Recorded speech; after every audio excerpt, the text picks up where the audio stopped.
ಹೃದಯಾಘಾತಕ್ಕೆ ಗ್ರಾಮ ಪಂಚಾಯಿತಿ ಅಧ್ಯಕ್ಷ ಬಲಿಯಾಗಿದ್ದಾರೆ. ತುಮಕೂರು ಗ್ರಾಮಾಂತರ ಊರುಕೇರಿಯಲ್ಲಿ ಘಟನೆ ನಡೆದಿದೆ.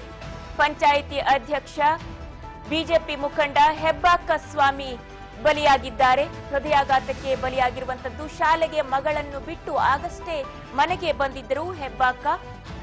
ನಗರದ ಕುವೆಂಪು ನಗರದ ಮನೆಯಲ್ಲಿ ತಲೆ ಸುತ್ತಿ ಬಿದ್ದು ಸಾವನ್ನಪ್ಪಿದ್ದಾರೆ. ತಕ್ಷಣ ಸಿದ್ಧಗಂಗಾ ಆಸ್ಪತ್ರೆಗೆ ದಾಖಲು ಮಾಡಿ ಆದರೆ ಚಿಕಿತ್ಸೆ ಫಲಕಾರಿಯಾಗದೆ ಸಾವನ್ನಪ್ಪಿದ್ದಾರೆ. ಹೃದಯಾಘಾತಕ್ಕೆ ಗ್ರಾಮ ಪಂಚಾಯಿತಿ ಅಧ್ಯಕ್ಷ ಬಲಿಯಾಗಿದ್ದಾರೆ.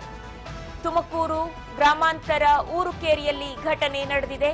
ಪಂಚಾಯಿತಿ ಅಧ್ಯಕ್ಷ ಬಿಜೆಪಿ ಮುಖಂಡ ಹೆಬ್ಬಾಕ ಸ್ವಾಮಿ ಬಲಿಯಾಗಿದ್ದಾರೆ. ಹೃದಯಾಘಾತಕ್ಕೆ ಗ್ರಾಮ ಪಂಚಾಯಿತಿ ಅಧ್ಯಕ್ಷ ಹೆಬ್ಬಾಕ ಸ್ವಾಮಿ 36 ವರ್ಷದವರು, ತುಮಕೂರಿನವರು ಬಲಿಯಾಗಿದ್ದಾರೆ.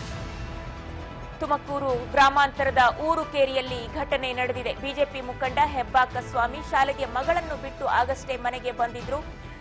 ತಕ್ಷಣ ಆಸ್ಪತ್ರೆಗೆ ದಾಖಲಿಸಲಾಯಿತಾದ್ರೂ ಚಿಕಿತ್ಸೆ ಫಲಕಾರಿಯಾಗದೆ ಸಾವನ್ನಪ್ಪಿದ್ದಾರೆ. ನೋಡಿ, ಮೇಲಿಂದ ಮೇಲೆ ಈ ರೀತಿಯಾದಂತಹ ಘಟನೆಗಳು ಕಂಡು ಬರ್ತಾ ಇರುವಂತದ್ದು. ಯಾಕಾಗಿ ಈ ರೀತಿ ಆಗ್ತಾ ಇರಬಹುದು, ಅಲ್ಲಿನ ಜನರ ಮನಸ್ಥಿತಿ ಈ ಸಂದರ್ಭದಲ್ಲಿ ಹೇಗಿದೆ, ಇದರ ಬಗ್ಗೆ ಸ್ವಲ್ಪ ಡಿಟೇಲ್ ಆಗಿ ಹೇಳೋದಾದ್ರೆ. ಹೃದಯಾಘಾತಕ್ಕೆ ಪದೇ ಪದೇ ಹೃದಯಾಘಾತಕ್ಕೆ ಅಂದ್ರೆ ಹಲವು ಮಂದಿ ಸಾವನ್ನಪ್ಪಿರ್ತಕ್ಕಂಥದ್ದು ಇದೇ. ಈ ಒಂದು ಪ್ರಕರಣಕ್ಕೆ ಸಂಬಂಧಿಸಿದಂತೆ ತುಮಕೂರಿನಲ್ಲೂ ಕೂಡ ಈ ಹೃದಯಾಘಾತಕ್ಕೆ ಏನು ಹೆಬ್ಬಾಕ ಸ್ವಾಮಿ ಎಂಬ ವ್ಯಕ್ತಿ ಈಗ ಮೃತಪಟ್ಟಿರ್ತಕ್ಕಂಥದ್ದು. ಇಂದು ಬೆಳಿಗ್ಗೆ ತನ್ನ ಮಗುವನ್ನ ಶಾಲೆಗೆ ಬಿಟ್ಟು ಮತ್ತೆ ಮನೆಗೆ ಬಂದಿದ್ದಾರೆ. ಆ ಒಂದು ಸಂದರ್ಭದಲ್ಲಿ ಕುಸ್ತು ಬಿದ್ದಿದ್ದಾರೆ. ಆ ನಂತರ ಅವರನ್ನ ಆಸ್ಪತ್ರೆಗೆ ಸೇರಿಸಿದಾಗ ಆತ ಹೃದಯಾಘಾತದಿಂದ ಸಾವನ್ನಪ್ಪಿರೋದು ದೃಢಪಟ್ಟಿರ್ತಕ್ಕಂಥದ್ದು. ಈ ಒಂದು ಸಂಬಂಧ ಏನು ನಗರ ಪೊಲೀಸ್ ಠಾಣೆಯಲ್ಲೂ ಕೂಡ ಪ್ರಕರಣ ಕೂಡ ದಾಖಲಾಗಿರ್ತಕ್ಕಂಥದ್ದು. ಈ ಒಂದು ಸಂಬಂಧ ಈಗ ಜಿಲ್ಲಾ ಏನು ಆರೋಗ್ಯ ಇಲಾಖೆ ಕೂಡ ಎಚ್ಚೆತ್ತುಕೊಳ್ಬೇಕಾಗಿದೆ. ಯಾಕಂತಂದ್ರೆ ಪ್ರತಿ ಜಿಲ್ಲೆಯಲ್ಲೂ ಕೂಡ ಹೃದಯಾಘಾತದಿಂದ ಸಾವನ್ನಪ್ತಾ ಇದ್ದಾವೆ. ಈ ಒಂದು ಸಂಬಂಧ ಒಂದು ತುರ್ತು ಅಂದ್ರೆ ಈ ಒಂದು ಜಿಲ್ಲಾಡಳಿತ ಕೂಡ ತುರ್ತು ಕ್ರಮ ಕೈಗೊಳ್ಳಬೇಕಾಗಿದೆ. ವಿಜಯ್, ಹಾಗೇನೆ ಮಹೇಶ್, ಅವರಿಗೆ ಏನಾದ್ರೂ ಮೊದಲೇ ಈ ರೀತಿಯಾದಂತಹ ಯಾವ್ದಾದ್ರು BP ಆಗಿರ್ಬಹುದು, ಶುಗರ್ ಆಗಿರ್ಬಹುದು, ಅಥವಾ ಬೇರೆ ಕಾಯಿಲೆಗಳು ಇದ್ವಾ ಹೇಗೆ ಅಂತ? ಸಂಪರ್ಕ ಕಡಿತಗೊಂಡಿದೆ.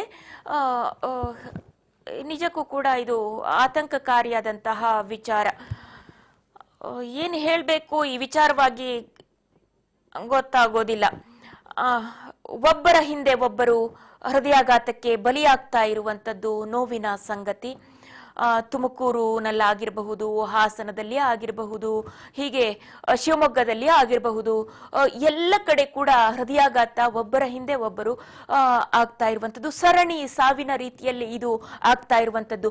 ಈಗ 2020 ಸಮಯದಲ್ಲಿ ಹೇಗೆ ಕೊರೋನಾ ಆಯ್ತಲ್ಲ ಸಾಂಕ್ರಾಮಿಕವಾಗಿ, ಅದೇ ಮಾದರಿಯಲ್ಲಿ ಆಗ್ತಾ ಇದೆಯಾ ಇದು ಅನ್ನುವಂತಹ ವಿಚಾರ. ಯಾಕೆಂದ್ರೆ ಇದು ಸಾಂಕ್ರಾಮಿಕ ಅಲ್ಲ ಹಾಗೆ ಹೇಳೋದಕ್ಕೂ ಕೂಡ, ಆದ್ರೂ ಕೂಡ ಹೀಗಾಗ್ತಾ ಇರೋದಕ್ಕೆ ಕಾರಣ ಏನಾಗಿರಬಹುದು?